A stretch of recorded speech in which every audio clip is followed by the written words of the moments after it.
everybody, it's Coach Teddy. I wanted to send you a quick video, just an overview on how we're doing the 3-on-3. It starts this Saturday, and we're doing it a little bit different. I think you're going to love it. It's very cool, but watch this very quick video. It'll explain everything. If you have any questions, shoot me a text. Today's purpose of this quick video is to go through and answer some of the most commonly asked questions, tell you what makes the TDBA 3-on-3 league so incredible, what makes it different, what makes it better. It's different than every other league. There's nothing else like this, and that's because we put a lot into it, and it really is all about developmental.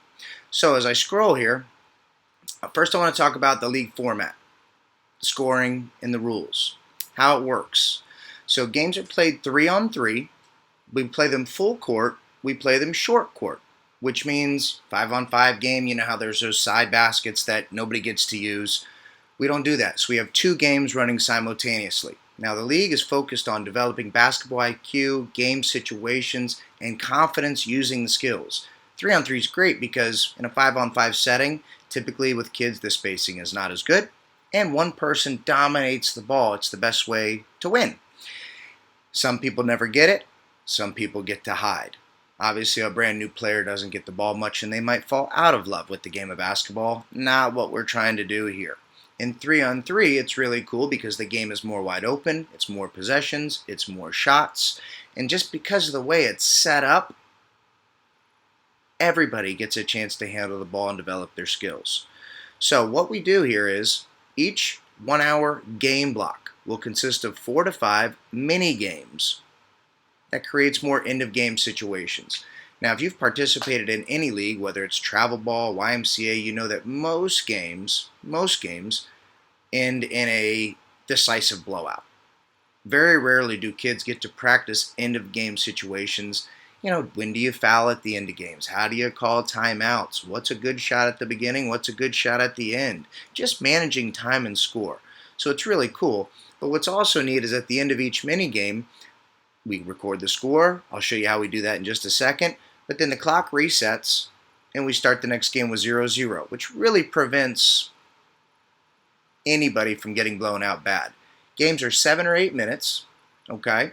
Sometimes if we have a little bit of time left, we'll do 1-7, but we try and do 8 so that each game simulates the fourth quarter. If you're going to the fourth quarter tied, that's what we're doing. It's really cool.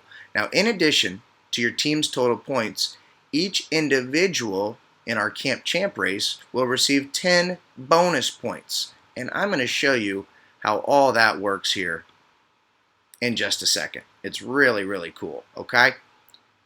But let's get back here. Where are games played? Every game we play is at 302 West Kennedy Boulevard downtown at the church.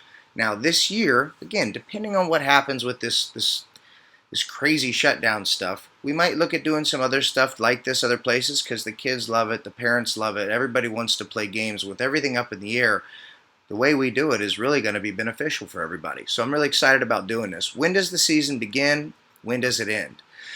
Season is set to begin Saturday, May 2nd.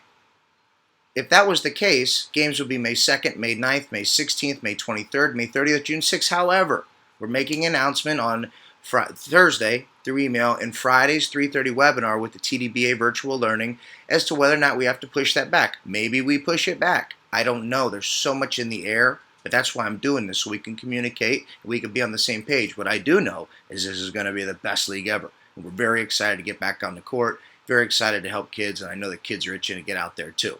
So in the probability that we do have to push that back, if we're forced to move that back, week 1 would be May 9th.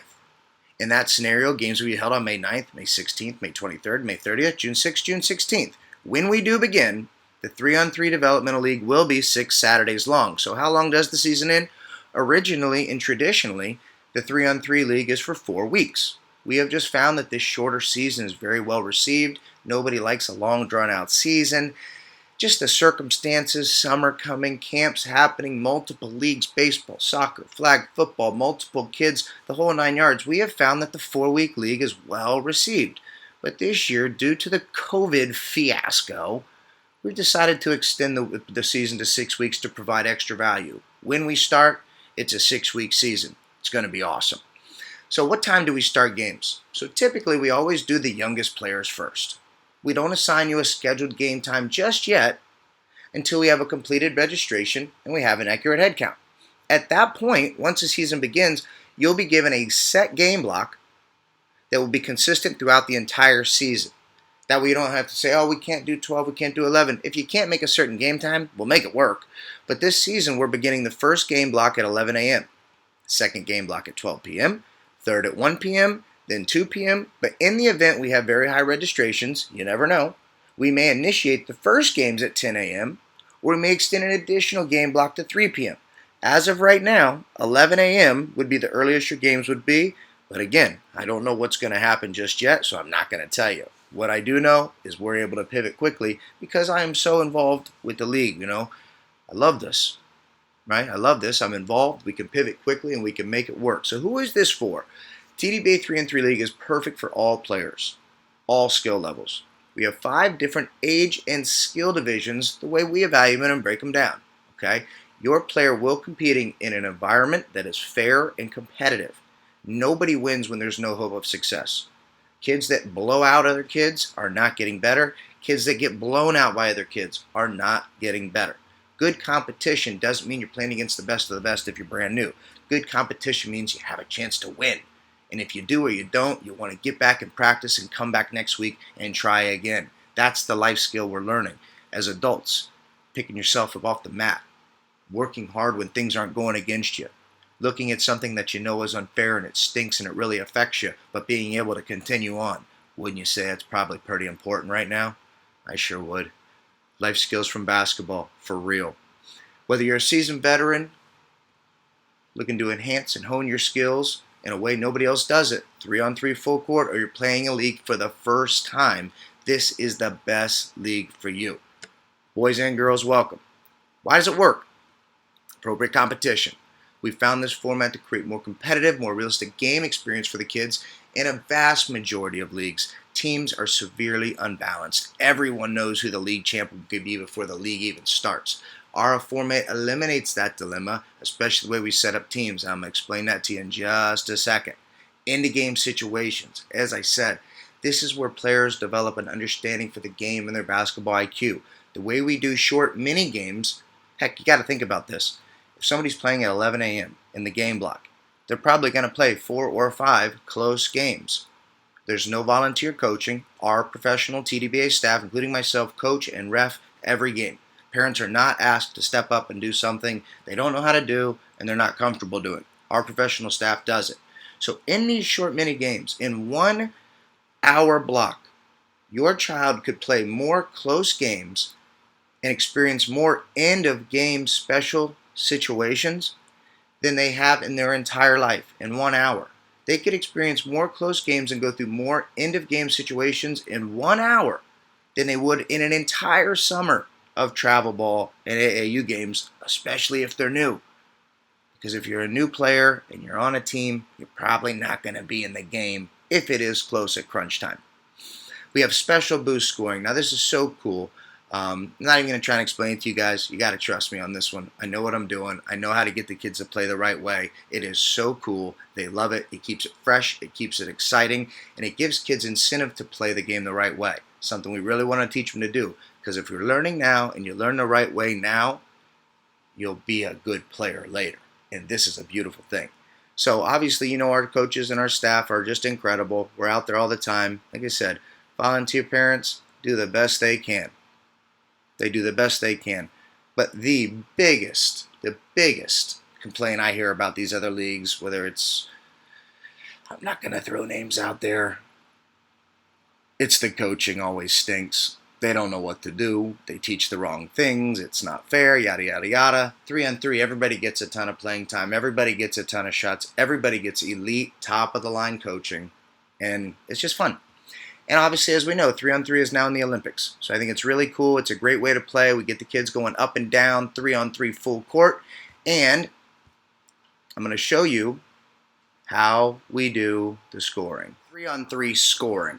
Now, we talked about mini games. So what is mini games? It means that we start here, let's call it 11 a.m., okay?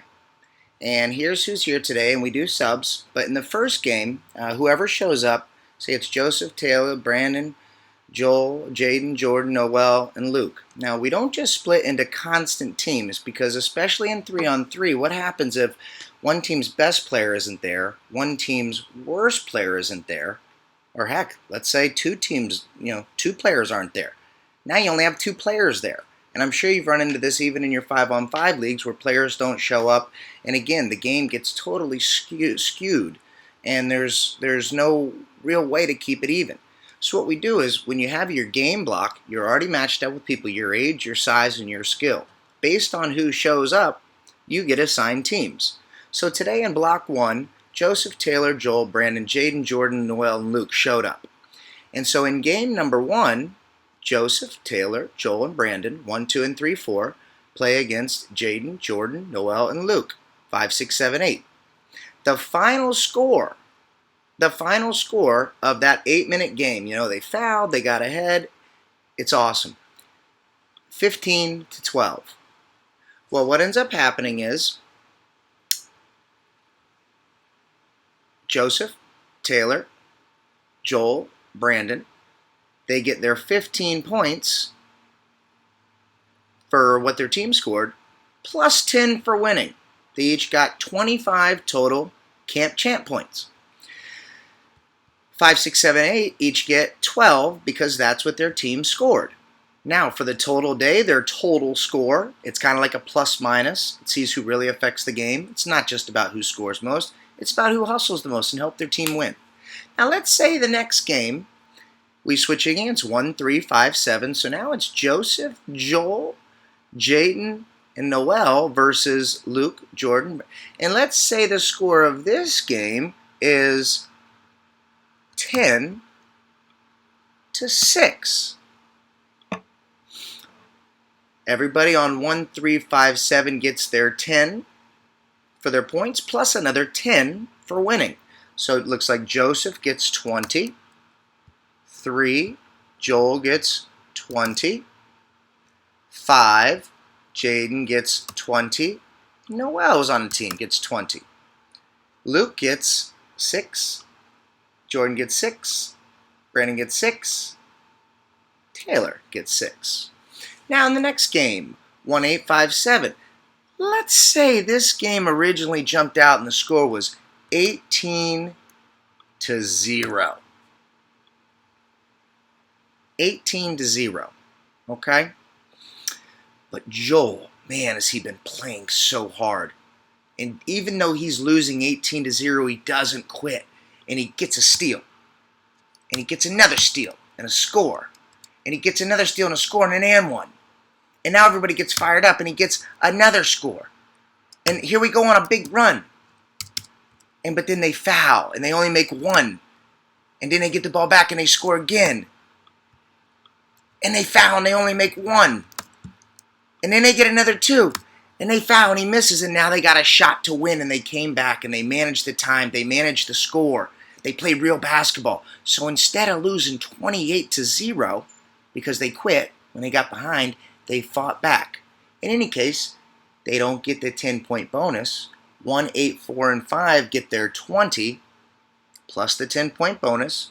So 1 gets 30. Who else is on that team? 8 gets 30. Who else on the team? 4 and 5 both get 30.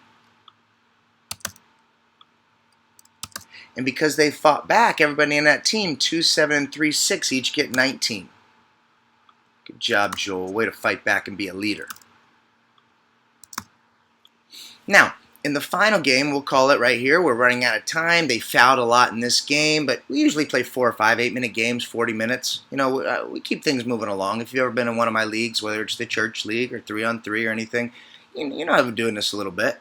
So in this game, 1, 2, 7, and 6, this time Team B wins 14-10. So 1, 2, 5, 7, and 6 would each get their 10 points. They lost that game.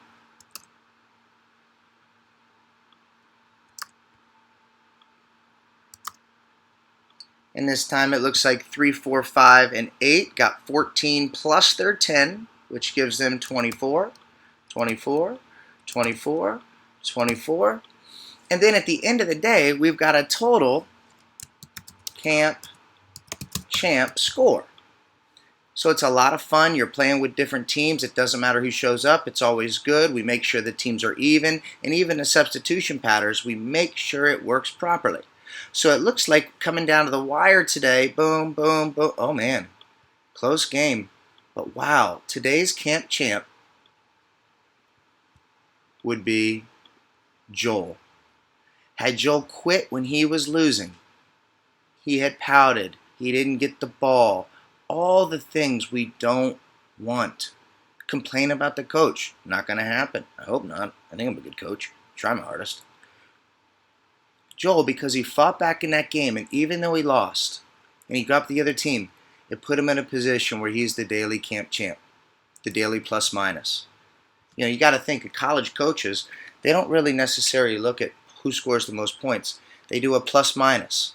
That's how they keep track of a player's efficiency and how good they are, especially coaches who get paid to win and coaches who are trying hard to win even at the high school or youth level. It's not about who scores the most points. It's about who helps their team play the best. We keep a daily camp champ, you get a prize, and then we also keep an end of the season camp champ. And so that way, even though we're in a team setting, you're playing with a lot of people, you're rewarded for playing together and hustling, at the end, we have a champion. And so it's really, really cool. You know, you're playing with your team, but you're also there for yourself. Everybody gets a piece of what it feels like to win. They keep score. Every single possession matters for every second, no matter what the score is. So it's very exciting. That's how we do it. If you have any questions, join us on Friday's webinar.